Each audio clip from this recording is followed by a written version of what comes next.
The scrape of wooden chairs echoed across the classroom, followed by the dry scent of chalk dust hanging in the air. In a 1960s schoolroom, silence was not empty. It was heavy, watchful, and full of meaning.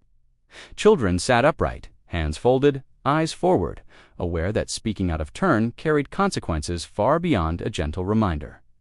This wasn't about shyness or manners. It was about knowing your place. Most people today wouldn't believe how normal this all felt back then. The quiet was expected, enforced, and rarely questioned. Voices were lowered, questions swallowed, and curiosity carefully measured before it escaped a raised hand. For many pupils, learning came wrapped in caution rather than comfort. That atmosphere shaped more than lessons. It shaped confidence, obedience, and memory itself. To understand those classrooms is to understand a generation, and why school felt so different then. The echoes still linger quietly today. To understand why schools felt so strict, we have to step back into post-war Britain, a country rebuilding itself piece by piece. Order mattered, routine mattered. After years of uncertainty, society clung to structure as something solid and reassuring. Classrooms became places where rules were not just guidelines, but a promise that stability still existed. Children were expected to be seen, not heard, a phrase many will remember without needing it explained. Respect for authority was woven into daily life, from the school gate to the front room at home. Questioning adults simply wasn't encouraged, because adults were assumed to know best. Discipline, at the time, was widely believed to shape strong character and prepare children for the working world ahead. Schools themselves were often modest. Class sizes were large, resources limited, and lessons carefully planned to keep order flowing smoothly. Teachers carried enormous authority, supported by parents and the wider community. If a teacher spoke, that was usually the end of the matter. Today, classrooms focus more on discussion, confidence, and emotional understanding. Back then, consistency and control came first. It wasn't about cruelty. It was about maintaining standards in a society finding its feet again.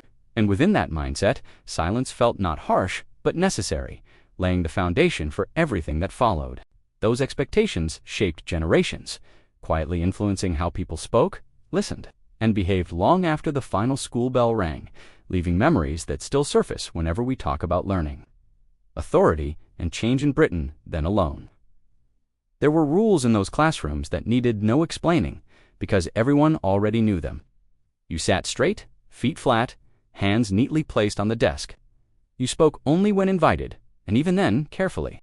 Silence was not just encouraged, it was the default state, broken only by permission. For many children, the greatest skill they learned was how to blend into the background. Small missteps could feel enormous.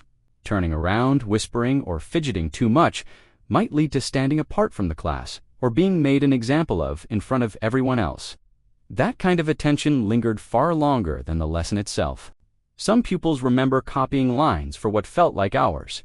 Others recall standing still until their legs ached, all under the watchful eye of the room. What stays with people isn't always the rule, but the feeling it created. The tightening of the chest when a name was called, the relief when it wasn't. Many children learned quickly that it was safer not to draw attention at all. Questions were rehearsed silently, then often abandoned. Today, children are encouraged to speak up, to share ideas freely. Back then, confidence was something you guarded carefully, not displayed openly. Those routines didn't just control classrooms, they quietly shaped voices. And as we move deeper into those memories, it becomes clear how these rules followed children far beyond the school gates, settling into habits that lasted a lifetime. When you walked into class each morning, learning was only part of what occupied your mind. For many children, the real focus was on not doing the wrong thing, not asking the wrong question, not drawing the wrong kind of attention. Lessons were absorbed through a quiet filter of caution, where avoiding trouble mattered as much as understanding the work. Curiosity, which should have been a spark, often felt like a risk. Hands stayed down even when answers were known. Creative thoughts were tucked away because stepping outside the expected path could invite unwanted notice. Many people never realized how much this changed the way children saw themselves, not just as pupils, but as people.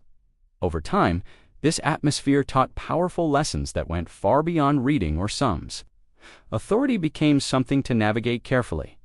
Speaking up felt unsafe. Mistakes were not opportunities to learn, but moments to fear. Some children adapted by becoming exceptionally well-behaved. Others withdrew, shrinking their presence to stay unnoticed. Years later, those habits often lingered. Adults who once sat in those classrooms sometimes found it hard to voice opinions, challenge instructions, or trust their own ideas. Education had delivered knowledge, but at a cost that was rarely discussed. Today, curiosity is celebrated as essential to learning. Back then, it was something quietly rationed, and as we began to reflect on what that meant emotionally, we start to see the deeper imprint those classrooms left on hearts, as well as minds, for generations to come. The school day didn't always end when the bell rang. Many children carried its weight with them, tucked quietly into their walk home, their satchel heavier than it looked. The silence of the classroom followed them down familiar streets, into kitchens where tea was poured and questions were rarely asked. What happened at school often stayed at school, unspoken and carefully folded away. Some children grew resilient, learning to endure and adapt. Others became quieter, more cautious, their thoughts kept safely inside. But nearly everyone was shaped by those hours spent holding still and holding back. The lessons weren't only academic. They were emotional, teaching children how much space they were allowed to take up in the world.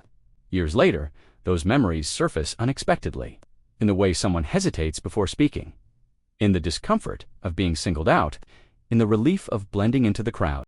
Many viewers will recognize these feelings in themselves, or in siblings and friends who shared the same classrooms. It's important to say this gently and clearly. You weren't weak. You weren't failing. That was simply the world you grew up in, with its own rules and expectations. Understanding helps us look back with compassion. Step inside a 1960s classroom, and you might barely hear a whisper. The scrape of wooden chairs against scuffed linoleum, the faint tang of chalk dust clinging to fingertips, and the ticking of a wall clock all filled the space where voices rarely rose. Children didn't speak out of shyness, they spoke out of caution. Every question, every small mistake, carried a weight that could echo through the day. Most people today wouldn't believe how normal this all seemed back then. Lessons weren't just about reading or arithmetic. They were about learning your place, mastering routines, and understanding the unspoken rules of order. The atmosphere was thick with anticipation, a quiet that could make the simplest misstep feel monumental. And yet, behind that stillness, a generation of children was absorbing lessons far beyond the textbooks, lessons about fear, authority, and the surprising power of silence. That quiet held more meaning than anyone could imagine.